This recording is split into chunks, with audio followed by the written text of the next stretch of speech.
Hi నమస్తే welcome to red TV నేను మీ ప్రత్యూష ప్రస్తుతం మనతోనే సీనియర్ జర్నలిస్ట్ దాము బాలాజీ గారు మనతో ఉన్నారు సార్తో మాట్లాడి మరిన్ని విషయాలు తెలుసుకుందాం నమస్తే సార్ నమస్తే.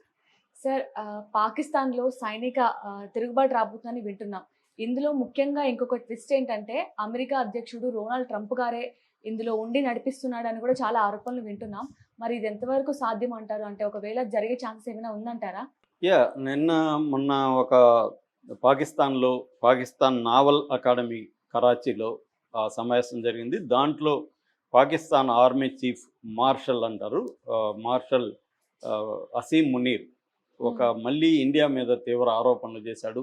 తీవ్ర హెచ్చరికలు, బెదిరింపులు కూడా చేశారు. ఇండియాని ఒక రకంగా థ్రెటన్ చేసినట్టుగా మనకు అర్థమవుతుంది. సో అతను ఏం మాట్లాడాడు అంటే, ఇండియా రీజనల్ టెన్షన్ అంటే ప్రాంతీయ ఉద్రిక్తతలకు ఇండియా పాల్పడుతుంది. ఇండియా మా మీద దాడి చేసింది. మేము ఫిట్టింగ్ రిప్లై ఇచ్చాము. దాన్ని ఏమంటారు, రిస్ట్రైంట్ అండ్ మెచ్యూరిటీ. ఇండియా మమ్మల్ని రెచ్చగొట్టినా కూడా మేము రెచ్చిపోకుండా తగిన పద్ధతిలోనే ఇండియాకి సమాధానం ఇచ్చాము. మళ్ళీ కూడా ఇండియా ఎలా చేస్తే మళ్ళీ కూడా మేము తగిన సమాధానం ఇస్తాము. రెసల్యూట్లీ అన్నాడు. రెసల్యూట్లు అంటే చాలా క్లియర్గా ఇస్తాము. అట్లాగే అన్ప్రొవోక్డ్ ఇండియా అగ్రెషన్కి వ్యతిరేకంగా మేము గట్టిగా ఉన్నాము. అన్ప్రొవోక్డ్ అంటే మేము ప్రొవోక్ చేయలేదు ఇండియానే మా మీద దాడి చేసింది అని చెప్పాడు. రెండవది, కాశ్మీర్ని ఇండియా ఆక్యుపై చేసుకునింది.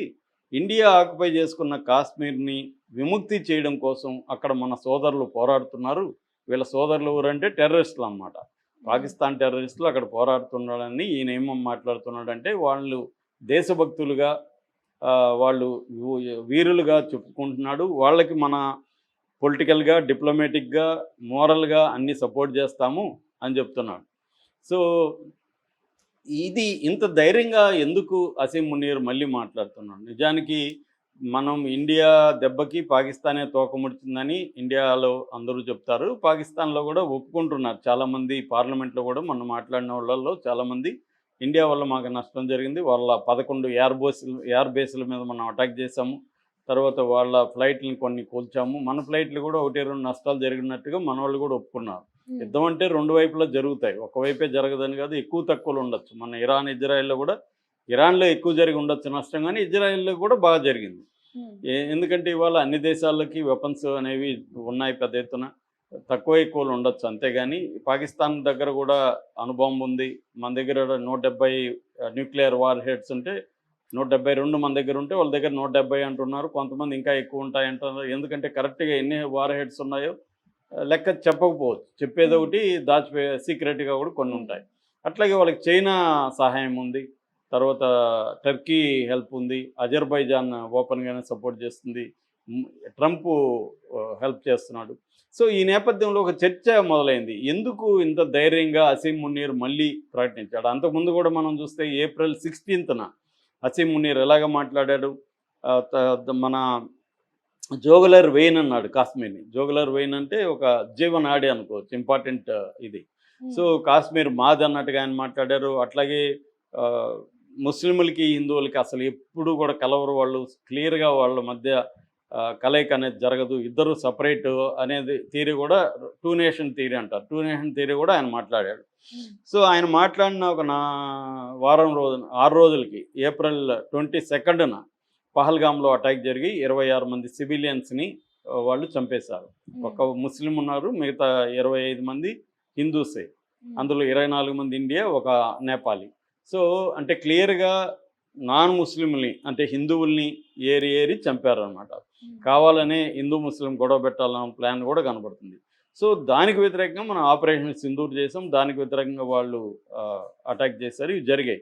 ఇప్పుడు సైలెంట్గా లేకుండా మళ్ళీ ఎందుకు మనల్ని రెచ్చగొడుతున్నాడు అనేది ఇప్పుడు చర్చ నడుస్తుంది. దీని వెనక ట్రంప్ ఉన్నాడని, ట్రంప్ అతనితో జూన్ 18న లంచ్ మీటింగ్ ఏర్పాటు చేయడం కూడా వింతల్లోకి వింత. ఎందుకంటే ఇప్పటి వరకు పాకిస్తాన్ ఏర్పడి 77 ఏళ్ళు అవుతుంటే ఇప్పటి వరకు పాకిస్తాన్ మిలిటరీ చీఫ్ని ఒక అమెరికా ప్రెసిడెంటు విందుకు పిలవడం అనేది ఎప్పుడూ లేదు చరిత్రలో, ఫస్ట్ టైం. మామూలుగా అయితే ప్రెసిడెంట్ని, ప్రధానమంత్రుల్ని పిలుస్తారు, అంటే సివిలియన్ అడ్మినిస్ట్రేటర్ని పిలుస్తారు తప్ప మిలిటరీ చీఫ్ని పిలిచి అమెరికా ప్రెసిడెంట్లు లంచ్ మీటింగ్లకు పిలవరు. ఫస్ట్ టైం పిలిచాడు. అంటే దీని వెనక ఏమన్నా పాకిస్తాన్లో మిలిటరీ పరిపాలన డైరెక్ట్గా తీసుకొచ్చే ఉద్దేశం ట్రంప్కుందా అన్న ఒక వెర్షన్ బయటకు వచ్చింది. ఇప్పుడు ప్రపంచవ్యాప్తంగా ఈ చర్చ నడుస్తుంది, ముఖ్యంగా ఇండియాలో ఈ చర్చ నడుస్తుంది. అంటే పాకిస్తాన్లో సైనిక తిరుగుబాట్లు అనేవి కొత్త కాదు. మనకి 1947లో వాళ్ళకి స్వాతంత్రం వస్తే మనలాగే వాళ్ళకి కూడా వచ్చింది, 2 కంట్రీలు ఏర్పడ్డాయి కదా. ఇప్పటివరకు 77 ఏళ్ల పరిపాలనలో 33 ఏళ్ళు సైనిక పరిపాలనే జరిగింది అక్కడ పాకిస్తాన్లో.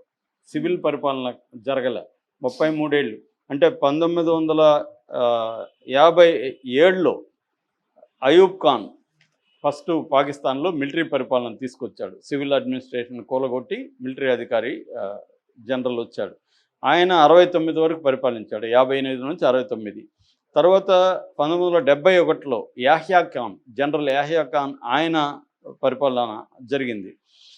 ఎప్పటి వరకు 69 నుంచి 71 వరకు. దాని తర్వాత 71లో 77లో జియావుల్ హక్ వచ్చాడు. 77 నుంచి 88 వరకు జియావుల్ హక్ పరిపాలించాడు. తర్వాత 99లో జనరల్ పర్వేజ్ ముషారఫ్ వచ్చాడు. 99 నుంచి 2008 వరకు ఆయన పరిపాలించాడు. అంటే 4 సార్లు వాళ్ళకి మిలిటరీ పరిపాలన ఇప్పటి వరకు ఉంది. 33 ఏళ్ల పాటు పాకిస్తాన్లో డైరెక్ట్గా మిలిటరీ పరిపాలన ఉంది. అది కాకుండా ఇండైరెక్ట్గా మిలిటరీ అధికారులే శాసిస్తుంటారు అక్కడ. అయితే ఈ 17 ఏళ్లలో మాత్రం 2008 తర్వాత డైరెక్ట్గా మిలిటరీ పరిపాలన లేదు. అయితే ఇతను వచ్చిన తర్వాత, అసీం మున్నీర్ వచ్చిన తర్వాత, అతను జిహాదిస్ట్ మిలిటరీ చీఫ్ అంటారు. అంటే అతను బాగా కంప్లీట్గా రైట్ వింగ్. పాకిస్తాన్లో కూడా లిబరల్స్ ఉంటారు, అభివృద్ధి ఇంపార్టెంటు, డెమోక్రసీ ఇంపార్టెంట్ అని నమ్మేవాళ్ళు ఒక 40% జనాభాలో కూడా ఉంటారని చెప్తారు. కానీ ఒక 60% ఇస్లామిస్టు రాజ్యాన్ని స్థాపించాలి, ప్రపంచవ్యాప్తంగా ఇస్లామిజాన్ని తీసుకురావాలి అని ఒక నమ్మే right wing, extreme right wing politics చేసేవాళ్ళు 60% పైన ఉన్నారు. వీళ్ళు అసీం మున్నీర్ వైపు ఉన్నారు. సో అసీం మున్నీర్ ఏం చేశాడంటే 2022లో అప్పటి ప్రధానమంత్రి ఇమ్రాన్ ఖాన్ని పక్కకు చేయించేసి అతన్ని జైల్లో పెట్టించేశాడు. అప్పటి నుంచి ఇప్పటి వరకు ఇమ్రాన్ ఖాన్ జైల్లోనే ఉన్నాడు. ఎందుకంటే అసీం మున్నీరుకి తను డామినేట్ చేయాలి, తను పరిపాలించాలన్న కోరిక ఉండడం వల్లనే అసీం మున్నీర్ ఏం చేశాడంటే ప్రధానమంత్రి వాళ్ళ భార్య మీదనే ఆరోపణలు చేస్తూ ప్రధానమంత్రికి ఫైల్ సబ్మిట్ చేశాడు. దాంతో నేచురల్గా ప్రధానమంత్రి కోపం వచ్చి ఇతను పదవి పీకేశాడు. ఇతను ఐసిస్కి చీఫ్గా ఉన్నాడు. అప్పుడు పదవి పీకేస్తే ఇతను కాచుకోనుండి సమయం వచ్చే వరకు వెయిట్ చేసి అతని ప్రభుత్వాన్ని కూలగొట్టాడు. 2024లో ఎన్నికలు ఇతను జరిపించి తనకు అనుకూలమైన షహబాజ్ షరీఫ్ని ప్రధానమంత్రిని చేసి తనే పరిపాలిస్తున్నాడు. పేరుకేమో షహబాజ్ షరీఫ్ ప్రధానమంత్రి, సివిలియన్ అడ్మినిస్ట్రేషన్ పేరుకుంది, కానీ మొత్తం పరిపాలన కానీ డిసిషన్ మేకింగ్ కానీ అన్నీ కూడా అసీం మున్నీరే చేస్తున్నాడు. అందుకనే అసీం మున్నీర్ని ట్రంప్ కలిశాడు. అంటే ట్రంప్కి 2 రకాల ప్రయోజనాలు బ్రాడ్గా చూస్తూ ఉన్నాయి. ఒకటి వ్యక్తిగత ప్రయోజనాలు ఏంటంటే ట్రంప్ కొడుకు, ట్రంప్ అల్లుడు, ట్రంప్ ఫ్రెండ్ స్టీవ్ మెట్కాఫ్, వీళ్ళు అక్కడ పెట్టుబడులు పెడుతున్నారు. ముఖ్యంగా ఈ క్రిప్టో కరెన్సీలో కొన్ని $1 మిలియన్ అక్కడ ఇన్వెస్ట్మెంట్ చేస్తున్నారు.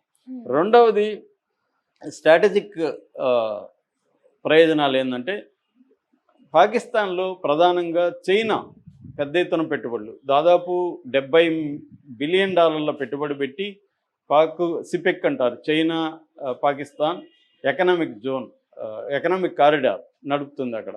అట్లాగే బెల్ట్ అండ్ రోడ్ ఇనిషియేటివ్ అంటారు. బెల్ట్ అండ్ రోడ్ ఇనిషియేటివ్ అంటే చైనా 150 దేశాల్లో ఇన్ఫ్రాస్ట్రక్చర్ డెవలప్మెంటు, పవర్ కన్స్ట్రక్షను, పోర్టుల మేనేజ్మెంటు, పోర్ట్ కన్స్ట్రక్షను, డ్యాముల నిర్మాణం, ఇవన్నీ చేస్తుందన్నమాట. అలాగే పాకిస్తాన్లో $70 బిలియన్ ఇన్వెస్ట్ చేసింది చైనా. ఇంకొక 30 బిలియన్ అప్పుగా ఇచ్చింది పాకిస్తాన్కి. అంటే ఒక రకంగా పాకిస్తాన్ని తన గుప్పెట్లో ఉంచుకుంది చైనా. దీన్ని బ్రేక్ చేయాలంటే మనం కూడా అక్కడ పెట్టుబడులు పెట్టాలి, మనం కూడా పాకిస్తాన్లో ఒప్పందం చేసుకోవాలి, మనకు అనుకూలమైన వ్యక్తిని అక్కడ పరిపాలనలో పెట్టుకోవాలని ట్రంప్ ఆలోచిస్తున్నాడు. ఎందుకంటే చైనాని కంట్రోల్ చేయాలా వరల్డ్ వైడ్గా అనేది ట్రంప్కున్న అవగాహన, ఆశయం. ఎందుకంటే ఇది కోల్డ్ వరల్డ్ వార్ వెళ్ళినాక రష్యా ఉన్నంత, సోవియట్ యూనియన్ ఉన్నంత వరకు ప్రపంచాన్ని 2గా వీళ్ళు పరిపాలించేవాళ్ళు. ఇప్పుడు కోల్డ్ వరల్డ్ వార్ పోయినాక ఏమైందంటే మొత్తం అమెరికా ఆధిపత్యం ఉంది. అది మెల్లగా అమెరికా ఆధిపత్యం అనేది పోతూ ఉంది. ఇప్పుడు ఏంటంటే మల్టీలేటరల్గా మారింది సమాజం వరల్డ్ వైడ్గా. అంటే చైనా, రష్యా ఇవన్నీ స్ట్రెంగ్తన్ అయినాయి. మిలిటరీ పరంగా రష్యా స్ట్రాంగ్గా ఉంది. చాలా విషయాలు అమెరికా కంటే అడ్వాన్స్ ఉంది. For example nuclear weapons Russia దగ్గర 6,000 వరకు ఉంటే న్యూక్లియర్ వార్ హెడ్స్ అమెరికా దగ్గర 5,400 ఉంది. అంటే నెంబర్ 1గా రష్యా ఉంది. చైనా ఎకనామిక్ ఫ్రంట్లో చైనా అమెరికాని ఢీకొంటుంది. 150 దేశాల్లో తన పెట్టుబడులు పెట్టింది. సో ఇట్లా ఎవరికి వాళ్ళు ఒప్పందాలు, బ్రిక్స్ అనేది ఒకటి రంగంలో దిగింది. ఇండియా కూడా బ్రిక్స్లో యాక్టివ్గా ఉంది. ఇట్లా మల్టీలేటరల్గా ఉండేసరికి అమెరికా ఆధిపత్యం అనేది ప్రపంచం మీద తగ్గిపోతుంది. దీన్ని మళ్ళీ తీసుకురావడానికి అమెరికా నానా రకాల స్ట్రాటజీలు చేస్తుంది. అందుకని ఇప్పుడు పాకిస్తాన్కి ఈ 2 వ్యూహాలతో, పాకిస్తాన్లో పవర్ఫుల్ అసీం మునీర్ కాబట్టి అసీం మునీర్కి లంచ్ మీటింగ్ ఏర్పాటు చేసి ఐ లవ్ పాకిస్తాన్ అని అది ఇదని ట్రంప్ పాకిస్తాన్ని ఎగదోలుతున్నాడు ఇండియాకి వ్యతిరేకంగా. అందుకనే ఇంత ధైర్యంగా అసీం మునీర్ మాట్లాడడానికి కూడా కారణం ఏంటంటే ఈ ట్రంప్ ఇచ్చిన చొరవ, ట్రంప్ ఇచ్చిన సపోర్ట్ వల్లే అసీం మునీర్ ఇండియాని ఛాలెంజ్ చేసి ఇండియాని అస్థిరపరచడం అనేది అవసరం ఈ రీజనల్ డామినేషన్లో.